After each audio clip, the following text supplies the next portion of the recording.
Commission ഉത്തരവില്ലേ എന്നാണ് ചോദ്യം. അരി എത്രയാണ് എന്ന് ചോദിച്ചാൽ പയറഞ്ഞാഴി എന്ന് പറയുന്ന മറുപടിയാണ് ഇലക്ഷൻ കമ്മീഷൻ കൊടുത്തിരിക്കുന്നത്. ഇന്ന് കർണാടക ഇലക്ടറൽ ഓഫീസർ രാഹുൽ ഗാന്ധിക്ക് സെർവ് ചെയ്തിരിക്കുന്ന നോട്ടീസ് നമ്മൾ ആഴത്തിൽ പഠിക്കേണ്ട ഒന്നാണ്. എങ്ങനെയാണ് ഒരു തിരഞ്ഞെടുപ്പ് കമ്മീഷൻ ഇത്ര ദുർബലമായ പ്രതിരോധം ഉയർത്തുന്നത് എന്നതിൻ്റെ തെളിവാണിത്. ഞാനിത് പറയാം. എനിക്ക് 5 ചോദ്യങ്ങൾ തിരഞ്ഞെടുപ്പ് കമ്മീഷനുമായി ബന്ധപ്പെട്ട് ഉയർത്താനുണ്ട്. ആദ്യം ഞാൻ ഈ നോട്ടീസിലേക്ക് വരാം.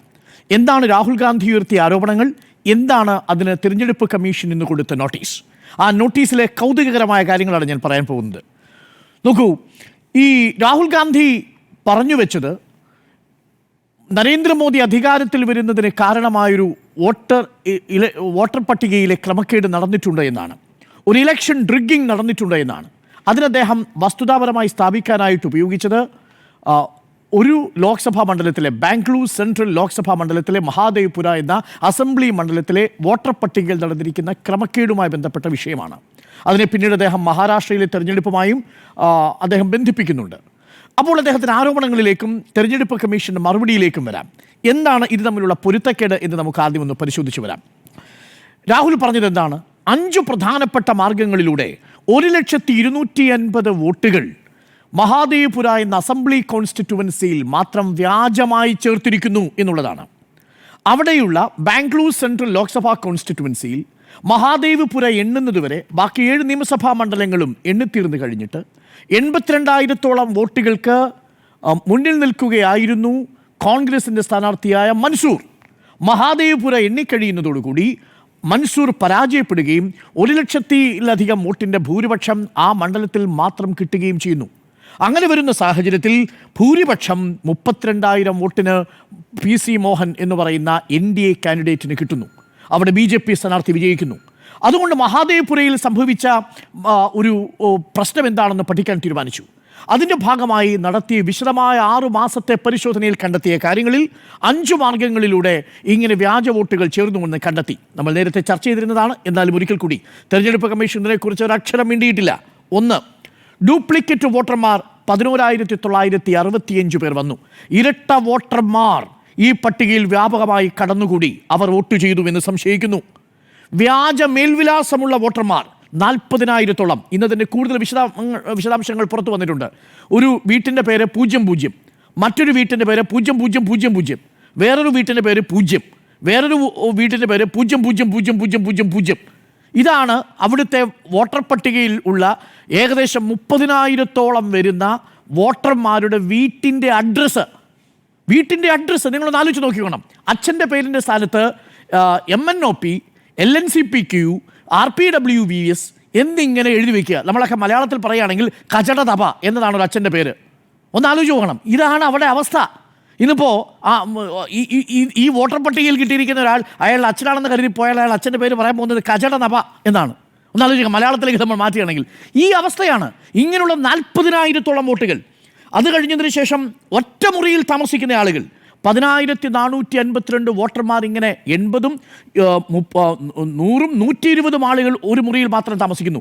ഇന്ന് നമ്മൾ RK പുരം മണ്ഡലത്തിൽ പോയി കണ്ടെത്തിയത് 300-ലധികം ആളുകൾ ഒരു ഒറ്റ മുറിയിൽ താമസിച്ചിരുന്നു എന്നാണ്. പരിശോധിക്കുന്നില്ലേ? അവിടെ ഒന്നും ആരും ഉണ്ടായിരുന്നില്ല. ഇപ്പോൾ ആരും ഇല്ല ആ സ്ഥലത്ത്. നിങ്ങൾ തൃശ്ശൂർ പോയി നോക്കിയാൽ മതി. പൂങ്കുന്നത്തൊരു വാർഡിൽ മാത്രം 120 പേരാണ്. ഇപ്പോൾ ആ 120 പേരെ അവിടെ കാണാനില്ല. അവരെവിടെ പോയി അന്വേഷിക്കണം. അപ്പോൾ ഒറ്റമുറിയിൽ താമസിച്ചിരിക്കുന്നത് വഴി, വ്യാജ മേൽവിലാസങ്ങൾ ഉണ്ടാക്കിയ വഴി, ഫോട്ടോ തെറ്റായി കൊടുത്തും വക്രീകരിച്ചും ഫോട്ടോ ഇല്ലാതെയും വന്നവർ 4,132. ഫോം 6 എന്ന് പറയുന്ന കന്നി വോട്ടർമാരെ ആ വോട്ടറിൻ്റെ അപേക്ഷാ ഫോം ദുരുപയോഗം ചെയ്തുകൊണ്ട് വന്ന 33,692 എന്നിങ്ങനെ 5 തരം തട്ടിപ്പുകൾ നടന്നിരിക്കുന്നു. 5 തരം ക്രമക്കേടുകൾ നടന്നിട്ടുണ്ട് ഈ വോട്ടർ പട്ടികയിൽ. അങ്ങനെ 1,250,000 വ്യാജ വോട്ടർമാർ മഹാദേവ്പുരയിൽ വന്നു. ഇതാണ് അദ്ദേഹം സമർത്ഥിക്കാൻ ശ്രമിച്ചത്. അതിന് ചില ഉദാഹരണങ്ങളായിട്ട് പറഞ്ഞു. 1-2 പേരുടെ കാര്യങ്ങൾ പറഞ്ഞു. അതിലേറ്റവും പ്രധാനപ്പെട്ട ഒരു കാര്യം എന്ന് പറയുന്നത് ഈ ഷഹുൻ റൈ എന്ന് പറയുന്ന അവിടുത്തെ ഒരു വോട്ടറുടെ കഥയാണ് പറഞ്ഞത്. ഇന്ന് അതിനുള്ള മറുപടിയാണ് വരുന്നത്. എന്താണ് പറഞ്ഞത്? രാഹുൽ ഗാന്ധി വളരെ വ്യക്തമായി പറയുന്നു, ഷഹുൻ റാണി എന്ന് പറയുന്ന ഏകദേശം 70 വയസ്സുള്ള ഒരു വോട്ടർ 341 നമ്പർ ബൂത്തിൽ 2 തവണ വോട്ട് രേഖപ്പെടുത്തിയതായിട്ട് കാണുന്നു. ആ വോട്ടർ ID കാർഡ് 2 തവണ അതിനകത്ത് വന്നിട്ടുണ്ട്. അവർ 2 വോട്ട് രേഖപ്പെടുത്തിയതായിട്ട് കാണുന്നു. ഒരേ ആളാണ് ഈ രണ്ടുപേർ. ആരാണ്? ഈ ശകുൻ റാണി എന്ന് പറയുന്നത്. 1042 എന്ന ഒരു എപ്പിക് നമ്പർ, അടുത്ത വോട്ടർ ID കാർഡിലെ നമ്പർ 1228. ഒരേ ബൂത്തിലാണെന്ന് ആലോചിക്കണം. 341. അവരുടെ ഫോട്ടോകളും കൊടുത്തിട്ടുണ്ട്. ആ ഫോട്ടോകൾ തമ്മിലുള്ള വ്യത്യാസം എന്ന് പറയുന്നത് ഒരു ഫോട്ടോയിൽ ചിരിച്ചുകൊണ്ടിരിക്കുന്നു, ഒരു ഫോട്ടോയിൽ ചിരി ഇല്ലാതിരിക്കുന്നു. ഒരേ ആളാണ്. 341 നമ്പർ ബൂത്തിലാണ്. രാഹുൽ ഗാന്ധി പറഞ്ഞത് 2 വോട്ടർ പേരുകൾ കാണുന്നു, അവർ രണ്ടും അതിൽ വോട്ട് രേഖപ്പെടുത്തിയതായിട്ട് കാണുന്നു. തിരഞ്ഞെടുപ്പ് കമ്മീഷൻ്റെ മറുപടി, ഇതിലെല്ലാം വന്നിരിക്കുന്ന മറുപടി കൂടി നമ്മൾ പരിശോധിക്കണം. ഈ ഓരോന്നിലും ഈ 5 കാര്യങ്ങൾക്ക് തിരഞ്ഞെടുപ്പ് കമ്മീഷൻ കൊടുത്തിരിക്കുന്ന വളരെ വിചിത്രമായ മറുപടി നമ്മൾ പരിശോധിക്കുമ്പോഴാണ് ഇതിൻ്റെ പൊള്ളത്തരം മനസ്സിലാവുക. ഒന്ന്, ആദ്യത്തേത് പറഞ്ഞിരിക്കുകയാണ്, നിങ്ങൾ ഇവിടെ പ്രസൻറ്റ് ചെയ്തിരിക്കുന്ന ഡോക്യുമെൻ്റ് ഇലക്ഷൻ കമ്മീഷൻ ഡാറ്റയാണ് എന്നാണ് പറഞ്ഞിരിക്കുന്നത് എന്നാണ്. എങ്ങനെയാണ് നിങ്ങൾക്ക് അല്ലെന്ന് സമർത്ഥിക്കാൻ കഴിയുക? ഇത് ഇലക്ഷൻ കമ്മീഷൻ ഡാറ്റയല്ലേ? വോട്ടർ പട്ടിക ഈ രാജ്യത്ത് ഇലക്ഷൻ കമ്മീഷൻ മാത്രമേ ഉണ്ടാകുന്നുള്ളൂ. ഇലക്ഷൻ കമ്മീഷൻ അല്ലാതെ ഒരു സ്വകാര്യ ഏജൻസി ഇവിടെ വോട്ടർ പട്ടിക ഉണ്ടാക്കുന്നില്ല. അത് ഇലക്ഷൻ കമ്മീഷൻ ഡാറ്റയാണ്. ആ ആർഗ്യുമെൻ്റ് ഇൻവാലിഡ് ആണ്. അങ്ങനെ ഒരു ചോദ്യമേ അവിടെ ഉയരുന്നില്ല എന്നുള്ളതാണ്. ഇനി തെരഞ്ഞെടുപ്പ് കമ്മീഷന് ഇപ്പോൾ നിങ്ങൾ പ്രസൻറ്റ് ചെയ്തിരിക്കുന്ന ഡോക്യുമെൻ്റ് ഒരു വ്യാജരേഖയാണ്, ഇന്ത്യൻ നാഷണൽ കോൺഗ്രസ് അവരുടെ ഓഫീസ് മുറിയിൽ അച്ചടിച്ചുണ്ടാക്കിയ ഒരു ഫോർജ്ഡ് ഡോക്യുമെൻ്റ് ആണെന്നൊരു അഭിപ്രായമുണ്ടോ? ഇല്ല. പകരം പറഞ്ഞിരിക്കുന്നത് എന്താ? നിങ്ങൾ പറഞ്ഞിരിക്കുന്നത് ഇത് ഇലക്ഷൻ കമ്മീഷൻ ഡാറ്റയാണ് എന്നാണ്. ശരി, ഇലക്ഷൻ കമ്മീഷൻ ഡാറ്റയാണ്, അല്ലാത്ത എന്താ സംശയം? Voter പട്ടികയല്ലേ. 2, you have also stated that as per the records given by the polling officer, Shrimati Shakun Rani has voted twice. 2 തവണ വോട്ട് ചെയ്തതായിട്ട് നിങ്ങൾ പറയുന്നു. You have said is ID card पर 2 बार वोट लगा वो जिक्ते है പോളിംഗ് ബൂത്ത് കെ ഓഫീസർ പറയുന്നു എന്നുള്ളതാണ്. പോളിംഗ് ഓഫീസർ പറയുന്നു ഇതിൽ. പോളിംഗ് ഓഫീസർ പറയുന്നു എന്നാണ് പറഞ്ഞിരിക്കുന്നത്. പോളിംഗ് ഓഫീസർ പറഞ്ഞിരിക്കുന്നതനുസരിച്ച് പോളിംഗ് ഓഫീസർ പറഞ്ഞതിന്റെ അടിസ്ഥാനത്തിൽ ഇവർ 2 തവണ വോട്ട് രേഖപ്പെടുത്തിയതായിട്ട് പറയുന്നു. പോളിംഗ് ഓഫീസർ ആണോ ബൂത്ത് ലെവൽ? അല്ലല്ല, പോളിംഗ് ഓഫീസർ എന്നാണ് പറഞ്ഞിരിക്കുന്നത്. പോളിംഗ് ബൂത്ത് കെ ഓഫീസർ എന്നാ പറഞ്ഞിരിക്കുന്നത്. അല്ല, ടിക്ക് പോളിംഗ് ഓഫീസറുടെ ആണ്. അല്ല, അതാണ് അദ്ദേഹം ഹിന്ദിയിൽ പറഞ്ഞ അതേപടി എഴുതി വെച്ചിരിക്കുകയാണ്. രാഹുൽ ഗാന്ധി പറഞ്ഞ അതേപടി എഴുതി വെച്ചിരിക്കുകയാണ്. അപ്പൊ എന്താ വന്നിരിക്കുന്നത്? നമ്മൾ പ്രസന്റ് ചെയ്തിരിക്കുന്നത് എന്താ? രാഹുൽ ഗാന്ധി പ്രസന്റ് ചെയ്തിരിക്കുന്നത് booth level agent marked elector roll എന്നാണ്. Booth level agent marked elector roll എന്നാണ് രാഹുൽ ഗാന്ധി പ്രസന്റ് ചെയ്തിരിക്കുന്നത്. പോളിംഗ് ഓഫീസർ ടിക്ക് ചെയ്ത് കൊടുത്തിരിക്കുന്ന ഡോക്യുമെന്റ് എന്നല്ല പ്രസന്റ് ചെയ്ത്, നമുക്ക് ആ ഡോക്യുമെന്റ് കിട്ടിയിരുന്നല്ലേ. ഇലക്ഷൻ കമ്മീഷൻ പറയുന്നു ഇത് ഈ ടിക്ഡ് കോപ്പി എന്ന് പറയുന്നത് പോളിംഗ് ഓഫീസർ കൊടുത്തതല്ല എന്ന് പറയുന്നു. രാഹുൽ ഗാന്ധി പോളിംഗ് ഓഫീസർ കൊടുത്തതാണ് എന്നല്ല അവിടെ പ്രസന്റ് ചെയ്തിരിക്കുന്നത്, ബൂത്ത് ലെവൽ ഏജന്റ് കൊടുത്തിരിക്കുന്നതാണ് എന്നാണ് പ്രസന്റ് ചെയ്തിരിക്കുന്നത്. ഒന്ന് ആലോചിച്ച് നോക്കൂ, ബൂത്ത് ലെവൽ ഏജന്റ് കൊടുത്തിരിക്കുന്ന ഡോക്യുമെന്റിൽ നിന്നാണ് പറഞ്ഞിരിക്കുന്നത്. അപ്പോൾ രാഹുൽ ഗാന്ധി പറയുന്നത് എന്താണ്? തിരഞ്ഞെടുപ്പ് കമ്മീഷൻ ഉത്തരം കൊടുക്കുന്നത് എന്താണ്? രാഹുൽ ഗാന്ധി പറയാത്ത കാര്യത്തിന് തിരഞ്ഞെടുപ്പ് കമ്മീഷൻ ഒരു ഉത്തരം കൊടുക്കുകയാണ്. അടുത്തൊരു പ്രധാനപ്പെട്ട കാര്യം വരുന്നു. 2 തവണ ഇവർ വോട്ട് ചെയ്തിട്ടില്ല എന്ന് ഞങ്ങൾക്ക് ബോധ്യപ്പെട്ടു. എങ്ങനെ ബോധ്യപ്പെട്ടത്? ഞങ്ങൾ പോയി ശകുൻ റാണിയോട് ചോദിച്ചു, നിങ്ങൾ 2 തവണ വോട്ട് ചെയ്തിട്ടുണ്ടോ? ശകുൻ റാണി പറഞ്ഞു 2 തവണ ഞാൻ വോട്ട് ചെയ്തിട്ടില്ല. ഈ രാജ്യത്ത് കള്ളവോട്ട് ചെയ്യുന്ന ഏതെങ്കിലും ഒരു വ്യക്തി എടുത്തു പോയിട്ട് നിങ്ങൾ 2 തവണ വോട്ട് ചെയ്തിട്ടുണ്ടോ എന്ന് ചോദിച്ചാൽ ഞങ്ങൾ 2 തവണ വോട്ട് ചെയ്തിട്ടുണ്ടോ എന്ന് നിഷ്കളങ്കമായി സമ്മതിക്കുമെന്ന് വേണമോ കരുതാൻ? ഇനി ഞാൻ ഈ ശകുൻ റാണി കള്ളവോട്ട് ചെയ്തു ഞാനും പറയുന്നില്ല, രാഹുൽ ഗാന്ധിയും പറയുന്നില്ല. 2 തവണ അവരുടെ പേര് അതിൽ ഒരേ ബൂത്തിൽ പ്രത്യക്ഷപ്പെട്ടിട്ടുണ്ട്. ഒരു തവണ വോട്ട് ചെയ്തത് ശകുൻ റാണി, 2ാമത്തെ തവണ ശകുൻ റാണിയുടെ ഫോട്ടോ വെച്ച് വോട്ട് ചെയ്തത് ആരാണ്? ഇതാണ് പ്രസക്തമായ ചോദ്യം. ആ 2ാമത്തെ തവണ വോട്ട് ചെയ്തതാരാണ്? 2 തവണ വോട്ട് രേഖപ്പെടുത്തിയതായിട്ട് കാണുന്നു. ഒരേ ഫോട്ടോയിൽ കാണുന്ന ഒരേ വ്യക്തി 2 തവണ വോട്ട് രേഖപ്പെടുത്തിയതായിട്ട് കാണുന്നു. ഇതാണ് രാഹുൽ ഗാന്ധിയുടെ സബ്മിഷൻ. അതിന് തെരഞ്ഞെടുപ്പ് കമ്മീഷൻ പറയുന്നു ശകുൻ റാണി ഒന്നേ വോട്ട് ചെയ്തിട്ടുള്ളൂ. സമ്മതിച്ചു. 2ാമത് ശകുൻ റാണിയുടെ ഫോട്ടോയിൽ വോട്ട് ചെയ്താരാ? ഈ ചോദ്യത്തിന് ഉത്തരം നൽകേണ്ടത് തെരഞ്ഞെടുപ്പ് കമ്മീഷനാണ്. അപ്പോൾ ഈ 2 ചോദ്യങ്ങൾക്കും തെരഞ്ഞെടുപ്പ് കമ്മീഷൻ ഉത്തരവില്ല എന്നുള്ളതാണ്. അല്ല, തെരഞ്ഞെടുപ്പ് കമ്മീഷൻ ഒരു കാര്യം കൂടി പറഞ്ഞിട്ടുണ്ട്. ഈ രേഖയുണ്ടല്ലോ, കയ്യിലിരിക്കുന്ന രേഖ അങ്ങ് കൊടുത്താൽ മതി. അതാണല്ലോ ഈ രേഖകൾ നമ്മുടെ മുന്നിൽ വളരെ കൃത്യമായി പറയുന്നത്.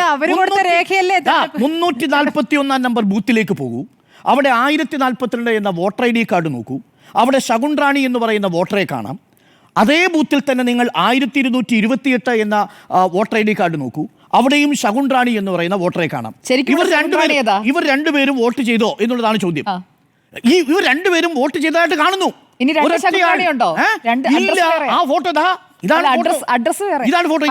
അല്ലല്ല, അഡ്രസ് സെയിം നോക്കൂ, ഹൗസ് നമ്പർ മാത്രം P1006 P1006. 2 പേരും വോട്ട് ചെയ്തതായിട്ട് കാണുക. രണ്ടുപേരും. അതാണ് രാഹുൽ ഗാന്ധി ചോദിക്കുന്നത്. ഇങ്ങനെയുള്ള 33,000-ലധികം വോട്ടുകൾ അവിടെ പോൾ ചെയ്തിരിക്കുന്നു. രാഹുൽ ഗാന്ധിക്ക് ഇതൊക്കെ കൊടുത്താൽ പോരെ? രാഹുൽ ഗാന്ധി ഇത് കൊടുത്തിട്ടുണ്ടല്ലോ. ഇത് എന്റെ കൈ കിട്ടി, സുജയുടെ കൈ കിട്ടി, കർണാടകയിലെ ഇലക്ടറൽ ഓഫീസറുടെ കൈ കിട്ടിയില്ലേ? അത് ഞാനൊരു കാര്യം പറഞ്ഞോട്ടെ.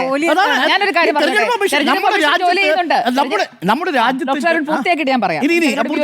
ഇനി ഒരു കാര്യം കൂടി ഞാൻ പറയാം പ്രിയപ്പെട്ട പ്രേക്ഷകരെ. എന്താണ് ഈ തെരഞ്ഞെടുപ്പ് കമ്മീഷൻ കാണിച്ചുകൊണ്ടിരിക്കുന്നത്? നമ്മളിപ്പോൾ ഒരു വലിയ ക്യാമ്പയിൻ തുടങ്ങിയിട്ടുണ്ട്. ഞാൻ ആ ക്യാമ്പയിനെ പൂർണ്ണമായും പിന്തുണയ്ക്കുന്നയാളാണ്. ഡിജിറ്റൽ വോട്ടേഴ്സ് ലിസ്റ്റ് കൊടുക്കണം എന്നുള്ളതാണ് എൻ്റെ അഭിപ്രായം. ഇവിടെ എങ്ങനെയാണ് കിട്ടുക? പ്രിയപ്പെട്ട പ്രേക്ഷകർക്ക് അറിയാമോ, പല രാഷ്ട്രീയ നേതാക്കളും എന്നോട് പറഞ്ഞു അവരിൽ പലർക്കും ഡിജിറ്റലായിട്ടുള്ള ലിസ്റ്റ് കിട്ടാറുണ്ട്, ഇലക്ഷൻ കമ്മീഷൻ വഴിയല്ല. കഴിഞ്ഞ ഒരു വർഷം വിവിധ ഇടങ്ങളിൽ മത്സരിച്ച ആളുകൾ പറയുന്നത് ഞാൻ കേട്ടിട്ടുണ്ട്. പലയിടങ്ങളിലും അവർക്ക് എക്സൽ ഫോമിൽ, ഡിജിറ്റൽ ഫോമിൽ അവർക്ക് കിട്ടാറുണ്ട്. ഡിജിറ്റൽ രൂപത്തിലുള്ള ഇലക്ട്രൽ വോട്ടർ ലിസ്റ്റ് കിട്ടാറുണ്ട്. എങ്ങനെയാണ് കിട്ടുകയെന്നറിയാമോ? ചില വെണ്ടർമാർ വഴി. അവർ ഇലക്ഷൻ കമ്മീഷനിൽ നിന്ന് ഡാറ്റ വിൽക്കുന്ന ഒരു നാടായിട്ട് നമ്മുടെ നാട് മാറുന്നുണ്ടോ എന്നെനിക്ക് സംശയമുണ്ട്. ഒരു നിയമസഭയിൽ നിങ്ങളുടെ വോട്ടേഴ്സ് ലിസ്റ്റിന് 30,000 മുതൽ 40,000 രൂപ വിലയാണ്. 30,000 to 40,000 നിങ്ങൾക്ക് ഡിജിറ്റൽ കിട്ടും, പക്ഷേ ഇലക്ഷൻ കമ്മീഷൻ വഴി കിട്ടൂല. അത് കിട്ടുന്നത് എങ്ങനെയാ? ചില വെണ്ടർമാർ വഴിയാണ് കിട്ടുക. സംഘടിപ്പിക്കുക എന്നാണ് പറയുന്നത്. എന്നിട്ട് ഇതുവഴിയാണ് ഇവരെന്ത് ചെയ്യുന്നത്? ക്രോസ് വോട്ടുണ്ടോ, ഡബിൾ വോട്ടുണ്ടോ എന്നൊക്കെ പരിശോധിക്കുന്നത്. ഒരു നിയമസഭാ മണ്ഡലത്തിലെ വോട്ടേഴ്സ് ലിസ്റ്റ് ഈ പറയുന്ന ഇലക്ഷൻ കമ്മീഷൻ്റെ സൈറ്റിൽ നിന്ന് കിട്ടുന്നു എന്ന് ഒരു സംശയം വരുന്ന സാഹചര്യത്തിലാണ് നമ്മൾ ജീവിക്കുന്നത്. ഇലക്ഷൻ കമ്മീഷൻ നേരിട്ട് കൊടുക്കുകയല്ല ചെയ്യുന്നത്. അതാണ് നമ്മൾ പറയുന്നത്, ഡിജിറ്റലായിട്ട് വോട്ടേഴ്സ് ലിസ്റ്റ് കൊടുക്കണം ഇലക്ഷൻ കമ്മീഷൻ. ആ ഡിജിറ്റലായിട്ടുള്ള വോട്ടേഴ്സ് ലിസ്റ്റ് കൊടുക്കുകയും അത് പരിശോധിക്കുകയും ചെയ്യാനുള്ളത് എൻ്റെ അവകാശമാണ്. ആ അവകാശം തെരഞ്ഞെടുപ്പ് കമ്മീഷൻ അംഗീകരിക്കുകയാണ് വേണ്ടത്. ആ റൈറ്റ് ടു വോട്ട് എന്നുള്ള ആണെങ്കിൽ ആരൊക്കെയാണ് എനിക്കൊപ്പം വോട്ട് ചെയ്യുന്ന അറിയാനുള്ള ഉത്തരവാദിത്വം എനിക്കുണ്ട്. സൈറ്റിൽ നിന്ന് എടുക്കാൻ പറ്റില്ല. അതല്ലേ അതിന്റെ പ്രശ്നം. അത് എടുത്തു കഴിഞ്ഞാൽ പോലും എന്താ പ്രശ്നമുള്ളത്? നിങ്ങൾക്കത് സ്കാൻ മെഷീൻ വെച്ച് സ്കാൻ ചെയ്യാൻ കഴിയില്ല. നിങ്ങൾക്ക് കോപ്പി എടുത്തു കഴിഞ്ഞാൽ കോപ്പി പ്രൂഫും സ്കാൻ പ്രൂഫുമാണ്. അപ്പോൾ ഇങ്ങനെയുള്ളൊരു വോട്ടേഴ്സ് നിങ്ങൾക്കത് എക്സൽ ഷീറ്റിലിട്ട് നിങ്ങൾക്ക് കോറിലേഷൻ ചെയ്യാൻ കഴിയില്ല.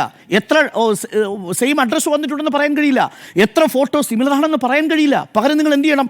ഈ ഇരിക്കുന്ന മുഴുവൻ 300 കിലോഗ്രാമോളം വരുന്ന ഒരു ലോക്സഭാ മണ്ഡലത്തിലെ, ഒരു നിയമസഭാ മണ്ഡലത്തിലെ മുഴുവൻ വോട്ടർമാരുടെയും ID പരിശോധിക്കണം. നിങ്ങൾക്ക് ഫിസിക്കലി പരിശോധിക്കണം. അതുകൊണ്ടാണ് 45 ദിവസത്തിനുള്ളിൽ നിങ്ങൾ ഹൈക്കോടതി കേസ് കൊടുക്കണം. എന്ത് അബ്സർഡിറ്റിയാണ് പറയുന്നത് ആലോചിച്ച് നോക്കൂ. ഇപ്പോൾ നിങ്ങൾ സത്യവാങ്മൂലം എഴുതി കൊടുക്കണമെന്നാണ് ഹൈക്കോടതിയിൽ. നിങ്ങൾക്കൊരു കേസ് കൊടുക്കാൻ പറ്റുമോ ഹൈക്കോടതിയിൽ? 45 ദിവസത്തിന് മുമ്പ് പരാതി കൊടുക്കണം. അത് കഴിഞ്ഞാൽ ഹൈക്കോടതി സ്വീകരിക്കില്ല. 45 ദിവസത്തിന് മുമ്പ് കൊടുക്കണം. ആ 45 ദിവസം കഴിഞ്ഞാൽ പിന്നെ ഈ റൂള് നിലനിൽക്കുകയുമില്ല. അത് കഴിഞ്ഞാൽ പിന്നീട് എന്താണ് ആകെയുള്ള വഴി പൊതുജനങ്ങളെ ഇത് ബോധിപ്പിക്കുക എന്നുള്ളതാണ്. അങ്ങനെ പൊതുജനങ്ങളെ ബോധിപ്പിക്കുകയാണ് രാഹുൽ ഗാന്ധി ചെയ്തത്. ഇനി പ്രസക്തമായ ചോദ്യങ്ങൾ ഇതാണ്. അപ്പോൾ ഒന്ന്, ശകുൻ റാണിയുടെ പേരിൽ 2 വോട്ടർ ID കാർഡുകളുണ്ട്. 2ഉം വോട്ട് രേഖപ്പെടുത്തിയതായി കാണുന്നു 341 നമ്പർ ബൂത്തിൽ. അതാണ് രാഹുൽ ഗാന്ധി പറഞ്ഞത്. അത് നൽകിയത് BLA മാർക്ഡ് ഇലക്ടറൽ റോളിൻ്റെ അടിസ്ഥാനത്തിലാണ് പറഞ്ഞത്, പോളിംഗ് ഓഫീസറിൻ്റെ കാര്യത്തിലല്ല. Point number 1. പോയിന്റ് നമ്പർ 2, ഇതിൽ പറഞ്ഞിരിക്കുന്നത് പോലെ ഇലക്ഷൻ കമ്മീഷൻ്റെ ഡാറ്റയാണ് എന്നുള്ളത് രാഹുൽ ഗാന്ധി ഉറച്ചു നിൽക്കുന്നു. അല്ലാതെ ഇന്ത്യൻ നാഷണൽ കോൺഗ്രസ് വ്യാജമായി ഉണ്ടാക്കിയ ഡോക്യുമെൻ്റേ അല്ല. നമ്പർ 3, ഈ ഒരു തവണ മാത്രമേ ശകുൻ റാണി വോട്ട് ചെയ്തിട്ടുള്ളൂ എന്ന് പറയുമ്പോൾ രണ്ടാമത് വോട്ട് ചെയ്തത് ആര് എന്ന് കണ്ടെത്തേണ്ട ഉത്തരവാദിത്വം ഇലക്ഷൻ കമ്മീഷനില്ലേ? അത് അന്വേഷിച്ചു ഇലക്ഷൻ കമ്മീഷൻ. അത് അന്വേഷിക്കാതെ ശകുൻ റാണിയോട് പോയി ചോദിച്ചു, നിങ്ങൾ 2 തവണ വോട്ട് ചെയ്തോ? 2 തവണ വോട്ട് ചെയ്തില്ല. 2 തവണ വോട്ട് ചെയ്തില്ല എന്ന് പറഞ്ഞു വരുന്ന അവസ്ഥയിലാണ് ഇലക്ഷൻ കമ്മീഷൻ നിൽക്കുന്നത്. ഇതാണ് ഏറ്റവും ദുർബലമായ പ്രതിരോധമാണ് നമ്മൾ ഇന്ന് കണ്ടത്.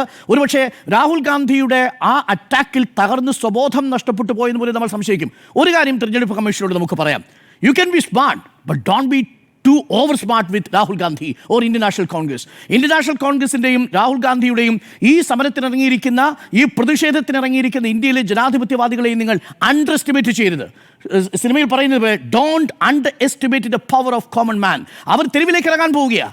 അവരെ പ്രതിനിധാനം ചെയ്തുകൊണ്ട് 300ഓളം ജനപ്രതിനിധികൾ രാജ്യസഭയിൽ നിന്നും ലോക്സഭയിൽ നിന്നും നാളെ തിരഞ്ഞെടുപ്പ് കമ്മീഷനിലേക്ക് ഇറങ്ങാൻ പോവുകയാണ്.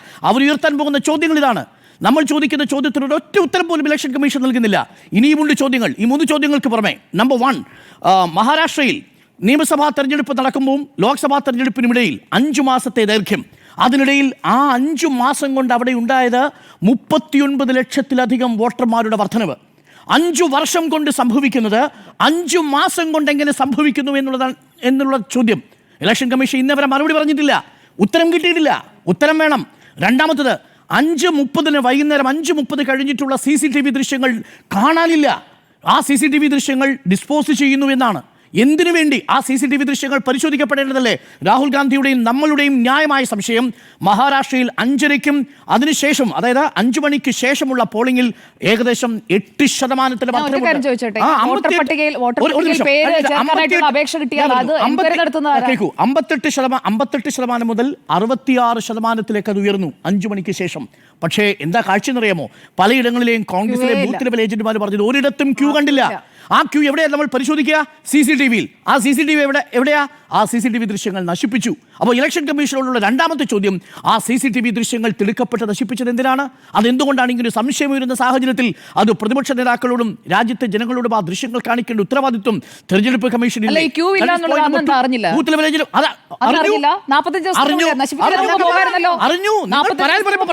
CCTV ദൃശ്യങ്ങൾ പുറത്ത് തരാൻ കഴിയില്ല. ഇലക്ഷൻ കമ്മീഷൻ പറയാ CCTV ദൃശ്യങ്ങൾ പരിശോധിക്കാൻ കഴിയില്ല എന്ന് പറയാണ്. അപ്പൊ അതാണ് സ്വാഭാവിക സംശയം ഉണ്ടാവുന്നത്. പല ഘട്ടങ്ങളായി ഉന്നയിക്കപ്പെട്ട കാര്യങ്ങളെ മഹാരാഷ്ട്രയിൽ രമേശ് ചെന്നിത്തല പറഞ്ഞിട്ടുണ്ട്, പലതവണ പറഞ്ഞിട്ടുണ്ട്. രമേശ് ചെന്നിത്തല ഈ കാര്യം പറഞ്ഞിട്ടുണ്ട്. വലിയ രീതിയിലുള്ള ഒരു തിരിമറി നടന്നിട്ടുണ്ട് എന്നുള്ളതാണ്. അപ്പോൾ ഈ 2 ചോദ്യങ്ങൾക്കും ഇലക്ഷൻ കമ്മീഷൻ ഉത്തരവില്ല. മൂന്നാമത്തെ ഒരു കാര്യം കൂടിയുണ്ട്. പ്രിയപ്പെട്ട പ്രേക്ഷകർ മനസ്സിലാക്കണം.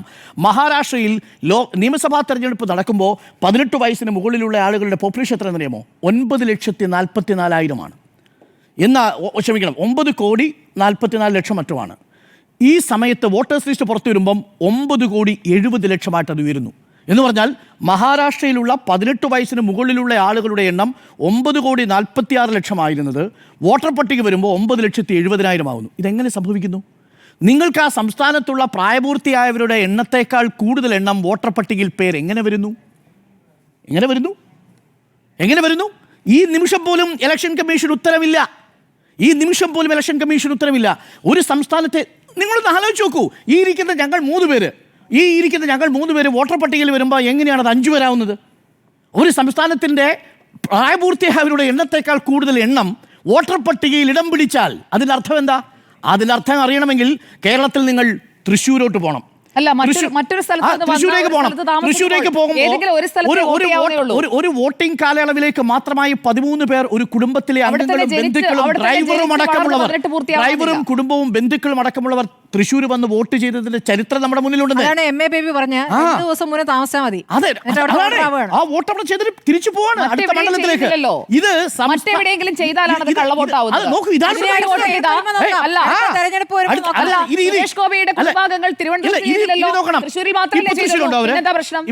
വോട്ട് ചെയ്യുന്ന വേളയിൽ അല്ലെങ്കിൽ അതിന് മുൻപ് അവിടെ വന്ന് താമസിക്കുകയും വോട്ടർ പട്ടികയിൽ മാറ്റുകയും ചെയ്തു.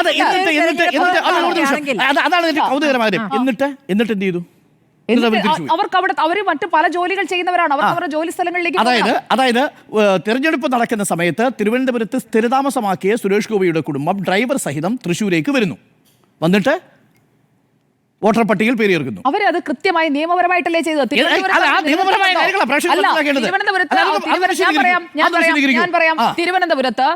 തിരുവനന്തപുരം മണ്ഡലത്തിൽ, തിരുവനന്തപുരം ലോക്സഭാ മണ്ഡലത്തിലാണല്ലോ ശാസ്തമംഗലത്ത് താമസിക്കുന്ന സുരേഷ് ഗോപിയുടെ വീട്ടുകാർ വോട്ട് ചെയ്യേണ്ടത്. അവിടുത്തെ വോട്ടർ പട്ടികയിൽ നിന്ന് റിമൂവ് ചെയ്തിട്ടാണ് ഇവിടുത്തെ വോട്ടർ പട്ടികയിൽ ആഡ് ചെയ്തിരിക്കുന്നത്. രണ്ടിടത്ത് വോട്ട് ചെയ്താലേ പ്രശ്നമുള്ളൂ.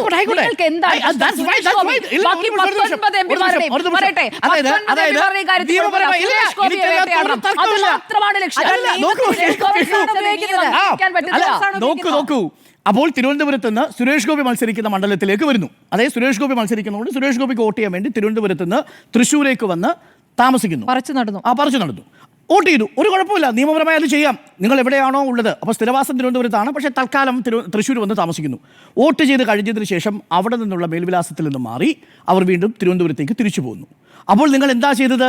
ഒരു മണ്ഡലത്തിൽ നിന്ന് അടുത്ത മണ്ഡലത്തിലേക്ക് പേര് ചേർക്കുന്നതിന് ഒരു ബുദ്ധിമുട്ട് നിങ്ങൾക്കില്ല. പക്ഷേ ഒരു പ്രത്യേക സ്ഥാനാർത്ഥിക്ക് വേണ്ടി നിങ്ങൾ അവിടെ വന്ന് വോട്ട് ചെയ്തതിന് ശേഷം നിങ്ങൾ തിരിച്ചു മടങ്ങി പോകുന്നു. ഇത് നിയമപരമായി പ്രശ്നമുള്ള കാര്യമല്ല. ഇത് നിയമത്തിന്റെ ഉപയോഗിക്കുന്ന അറിയാമോ? കേൾക്കൂ, ഇതിവിടെയാണ് സംഭവിക്കുന്നതെങ്കിൽ 4 ഇടങ്ങളിൽ പേര് ചേർത്തിട്ടുണ്ട്. ഈ പറയുന്ന കർണാടകയിൽ 4 ഇടങ്ങളിൽ പേര് ചേർത്തിട്ടുണ്ട്. ഇതേപോലെ ഈ തൃശ്ശൂരിൽ മറ്റ് സംസ്ഥാനങ്ങളിൽ നിന്ന് വന്ന് ഇതേപോലെ, ഇത് തിരുവനന്തപുരത്ത് നിന്ന് വന്നതുകൊണ്ട് തിരുവനന്തപുരത്ത് പോയി വോട്ട് ചെയ്യാൻ വഴിയില്ല. ഇവിടെ വോട്ട് ചെയ്തതിന് ശേഷം ബീഹാറിൽ പോയി വോട്ട് രേഖപ്പെടുത്തിയിട്ടുണ്ട്. ഇവിടെ വോട്ട് ചെയ്തതിനു ശേഷം മഹാരാഷ്ട്രയിൽ പോയി വോട്ട് ചെയ്തിട്ടുണ്ട്. അവിടെയാണ്, അതാണ് ഈ സംശയം. 25 മണ്ഡലങ്ങളിൽ അതാണ് സംശയം. ആ 120 പേരവിടെ പൂങ്കുന്നത്ത് വന്ന് വോട്ട് ചെയ്ത 120 പേരെ കാണാനില്ലല്ലോ. അവരെവിടെ പോയി? ഇനി അടുത്ത ചോദ്യം, അത് കഴിഞ്ഞതിന് ശേഷം ഇവിടെ സുരേഷ് ഗോപി ജയിക്കാൻ പാടില്ല, ചോദ്യങ്ങൾ വരുമ്പോൾ സുരേഷ് ഗോപി ജയിക്കാൻ പാടില്ല. 5 ചോദ്യങ്ങൾ ടു സം അപ്പ്, 5 ചോദ്യങ്ങൾ ഉത്തരം തന്നിട്ടില്ലെന്ന് മാത്രമല്ല, അരി എത്രയാണെന്ന് ചോദിക്കുന്ന സമയത്ത് ശർക്കരയും പയറും പിന്നെ നിങ്ങളുടെ നാട്ടിലുള്ള പടവലങ്ങയും ഇത്രയാണെന്ന് പറയുന്ന ഉത്തരമാണ് യഥാർത്ഥത്തിൽ ഇലക്ഷൻ കമ്മീഷൻ നൽകിയിരിക്കുന്നത്. അതുകൊണ്ട് ഒരിക്കൽ കൂടി നമ്മൾ പറയാം, നിങ്ങൾ ഇലക്ഷൻ കമ്മീഷൻ സ്മാർട്ട് ആവാം, but don't be too over smart with Rahul Gandhi. കാരണം രാഹുൽ ഗാന്ധി ചോദിച്ച ഒരു ചോദ്യത്തിന് ഉത്തരം കിട്ടിയില്ലെന്ന് മാത്രമല്ല, ശകുൻ റായ് 2 തവണ വോട്ട് ചെയ്തിട്ടില്ലേ എന്ന് ചോദിക്കുമ്പോൾ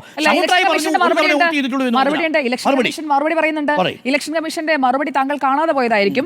രാഹുൽ ഗാന്ധി നടത്തിയത് മിസ്ലീഡിംഗ് ആണ് എന്ന് പറഞ്ഞുകൊണ്ട് തെരഞ്ഞെടുപ്പ് കമ്മീഷൻ ഇപ്പോൾ എക്സിൽ പോസ്റ്റ് ഇട്ടിട്ടുണ്ട്. നേരത്തെ വന്നതല്ല, 28 minutes ago. ആൻഡ് നമ്മൾ ഇപ്പോൾ ഈ ചർച്ചയിൽ സംസാരിച്ചുകൊണ്ടിരിക്കുന്നതിൽ 2 പോസ്റ്റുകൾ ഇലക്ഷൻ കമ്മീഷന്റെ ഭാഗത്ത് നിന്ന് വന്നിട്ടുണ്ട്. The statements made are false and misleading എന്ന് പറഞ്ഞുകൊണ്ടുള്ളതാണ്. Rahul Gandhi is trying to evade the procedure established by law and is trying to mislead the citizens as much as he can എന്നതാണ് പറയുന്നത്. രാഹുൽ ഗാന്ധി 2 ഓപ്ഷൻ മുന്നിലുണ്ട്. അപ്പോൾ അദ്ദേഹത്തിന്റെ അനാലിസിസിലും താങ്കൾ അടക്കമുള്ളവർ സപ്പോർട്ട് ചെയ്യുന്ന അദ്ദേഹത്തിന്റെ അലിഗേഷൻസിലും കൃത്യമായിട്ട് അദ്ദേഹത്തിന് തെളിവുകൾ ഉണ്ട് എന്നുണ്ടെങ്കിൽ അദ്ദേഹം ഈ objections specific voters and sign the declaration as per rule 23B of the registration of elections 1960. Allah, either sign the declaration on issues you have raised in the press conference which you believe is true or else apologize to the nation. ഞാൻ പറയുന്നു, ഞാൻ challenge ചെയ്യുന്നു. രാഹുൽ ഗാന്ധി എന്താണ് കൊടുക്കാത്തത്? നമ്മുടെ പ്രധാനമന്ത്രി നരേന്ദ്രമോദിയെ coat ചെയ്യുന്നു. They must handle polls unbiasedly. Election കമ്മീഷനെ കുറിച്ച് പറഞ്ഞതാ. If election commission feels bad about what I am saying, they are free to lodge a case against me. Rahul Gandhi അന്ന് നരേന്ദ്രമോദി പറഞ്ഞതാ. നരേന്ദ്രമോദി 2014 പറഞ്ഞു, തെരഞ്ഞെടുപ്പ് കമ്മീഷന് ഞാൻ പറയുന്നതിൽ എന്തെങ്കിലും മോശമാണെന്ന് തോന്നിയാൽ എനിക്കെതിരെ കേസെടുക്കാം. രാഹുൽ ഗാന്ധിക്കെതിരെ എന്റെ ചോദ്യം ഇതാണ്, രാഹുൽ ഗാന്ധിക്കെതിരെ തെരഞ്ഞെടുപ്പ് കമ്മീഷന് ഒരു ക്രിമിനൽ കോൺസ്പിറസി നടത്തി, ഒരു ക്രിമിനൽ ആക്ട് കമ്മിറ്റ് ചെയ്തു എന്ന പേരിൽ കേസെടുക്കാൻ ധൈര്യമുണ്ടോ തെരഞ്ഞെടുപ്പ് കമ്മീഷന്? I challenge. കാരണം എന്താ, നമ്മുടെ മുന്നിൽ സംസാരിക്കുന്ന തെളിവുകളായിട്ട് കിടക്കുക. Booth number 341, voter ID card 1042, പേര് ശകുൻ റാണി. ബൂത്ത് നമ്പർ അതേ 341, വോട്ടർ ID കാർഡ് ശകുൻ റാണി. ഡോക്ടർ അരുൺ, ഇവിടെ കൃത്യമായിട്ട് ലിങ്കും കൂടി കൊടുത്തിട്ടുണ്ട്. ഇനിയിപ്പോൾ രാഹുൽ ഗാന്ധിക്കും കോൺഗ്രസിനും തപ്പിപ്പോണ്ട, ഇലക്ഷൻ കമ്മീഷൻ തപ്പിക്കൊണ്ടിരിക്കുകയാണ്. പരാതി കൊടുക്കാൻ പേടിയാണ്.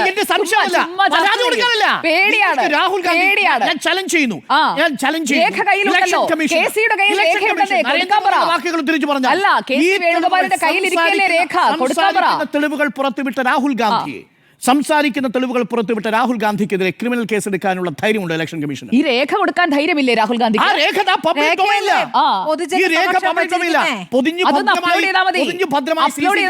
നശിപ്പിച്ചതുപോലെ നശിപ്പിച്ച് കളഞ്ഞിട്ടില്ല. അപ്ലോഡ് ചെയ്താൽ മതിയെന്നേ. അപ്ലോഡ് ചെയ്യാനുള്ള ലിങ്ക് കൊടുത്തിട്ടുണ്ട്. അല്ല, ഞാൻ പറയാം, ഡോക്ടർ താങ്കൾക്കും അപ്ലോഡ് ചെയ്യാം, താങ്കൾക്കും അപ്ലോഡ് ചെയ്യാം, താങ്കൾക്കും അപ്ലോഡ് ചെയ്യാം. കൃത്യമായിട്ട് ആ ലിങ്ക് എന്താണെന്ന് പറഞ്ഞിട്ടുണ്ട്. അത് CEO കർണാടക സ്റ്റാറ്റസ് ഇട്ടിരിക്കുന്ന ആ എക്സ്പോസ്റ്റിലേക്ക് പോയാൽ മതി. വളരെ എളുപ്പമാണ്. KC വേണുഗോപാലിന് ഈ പറയുന്ന ശകുൻ റാണിയുടെ ആ ഒരു സ്ക്രീൻഷോട്ട് എടുത്ത് ജസ്റ്റ് അപ്ലോഡ് ചെയ്താൽ മതി. Just upload. പബ്ലിക് ഡൊമൈനിൽ കിടക്കുന്ന സമയത്ത് ഇലക്ഷൻ കമ്മീഷൻ ഒരു സിറ്റിസൺ എന്ന നിലയിൽ, ഒരു വോട്ടർ എന്ന നിലയിൽ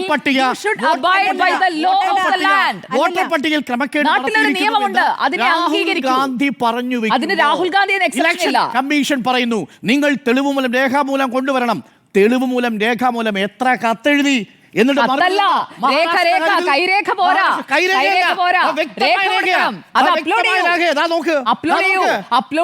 ഇത് രാഹുൽ ഗാന്ധിയുടെ പ്രസന്റേഷൻ അല്ലേ, ഞാനും കണ്ടതാണ്. ഇത് അപ്ലോഡ് ചെയ്യുന്നേ, അപ്ലോഡ് ചെയ്യൂ. അപ്ലോഡ് ചെയ്യാൻ പേടിയാണ്, അപ്ലോഡ് ചെയ്താൽ കാശം പൊളിയും. കമ്മീഷൻ തരാൻ പറ്റില്ല, എന്നിട്ട് അങ്ങോട്ട് അപ്ലോഡ് ചെയ്യാം. ഡിജിറ്റൽ രേഖ ഇങ്ങോട്ട് തരാൻ കഴിയില്ല, അപ്ലോഡ് ചെയ്യണം. പകരം രാഹുൽ പബ്ലിക് ഡൊമൈനിൽ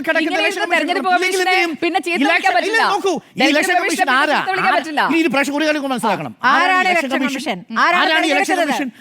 ഇലക്ഷൻ കമ്മീഷനെ തീരുമാനിക്കുന്നത്. ഇലക്ഷൻ കമ്മീഷനെ തീരുമാനിക്കാൻ ഒരു സംവിധാനം കൊണ്ടുവന്നല്ലേ സുപ്രീം കോടതി. എന്താ പറഞ്ഞത്? സുപ്രീം കോടതി പറഞ്ഞത് എന്താ?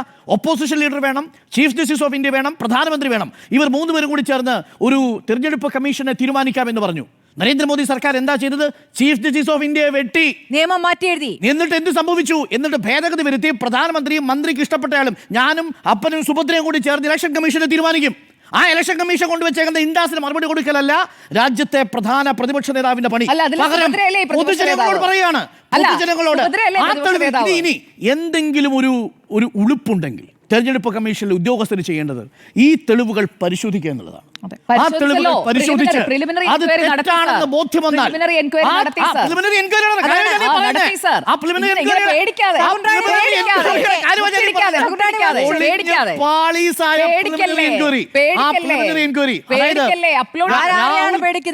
രാഹുൽ ഗാന്ധി ഒരു ചോദ്യം ചോദിച്ചതേ ഉള്ളൂ.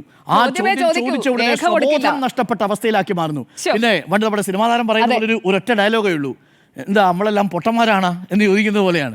എന്ത് മണ്ടത്തരമാണെന്നേ ഒന്ന് ആലോചിച്ച് നോക്കൂ. അപ്പൊ അതുകൊണ്ട് ഇലക്ഷൻ കമ്മീഷനോട് നമുക്ക് പറയാനുള്ളത്, നിങ്ങൾക്ക് ഉത്തരവില്ലാതെ നമുക്ക് നിർഭാഗ്യകരമായ ഒരു കാര്യമാണ്. ഇനി തൃശ്ശൂരിലെ കാര്യങ്ങൾ വരുന്നതേ ഉള്ളൂ, വരും ദിവസങ്ങളിൽ അതൊക്കെ പുറത്തു വരും എന്നുള്ളതാണ്. ഇത് ഇന്ത്യൻ റിപ്പബ്ലിക്ക് കണ്ട ഏറ്റവും വലിയ വെല്ലുവിളികളിൽ ഒന്നാണ് എന്ന കാര്യത്തിൽ സംശയമില്ല. പിന്നെ ഇലക്ഷൻ കമ്മീഷൻ ഉത്തരത്തിലൂടെ എല്ലാവരെയും പൊട്ടന്മാരാക്കാം, മണ്ടന്മാരാക്കാം എന്നാണ് കരുതുന്നതെങ്കിൽ അതിനെ ചോദ്യം ചെയ്യാൻ കഴിയുന്ന രാഷ്ട്രീയ നേതൃത്വം ഇന്ത്യയിലുണ്ട്. അവർ നാളെ അവിടെ പ്രതിഷേധ മാർച്ചുമായിട്ട് വരുന്നുണ്ട്. തെരഞ്ഞെടുപ്പ് കമ്മീഷൻ മുൻപിലാണ് വരുന്നത്. സ്വതന്ത്ര ഇന്ത്യ ഇന്നേവരെ കണ്ടിട്ടില്ലാത്ത, ഇന്ത്യൻ റിപ്പബ്ലിക് ഇന്നേവരെ കണ്ടിട്ടില്ലാത്ത ഒരു അവിശ്വാസം നമ്മുടെ ജനാധിപത്യത്തിൽ, നമ്മുടെ തിരഞ്ഞെടുപ്പിൽ വന്നിരിക്കുന്നു എന്നുള്ളത് ഇന്ത്യൻ റിപ്പബ്ലിക്കിന് ഒട്ടും ഭൂഷണമേ അല്ല എന്ന് മാത്രമാണ് നമുക്ക് ഈ ഘട്ടത്തിൽ പറയാനുള്ളത്.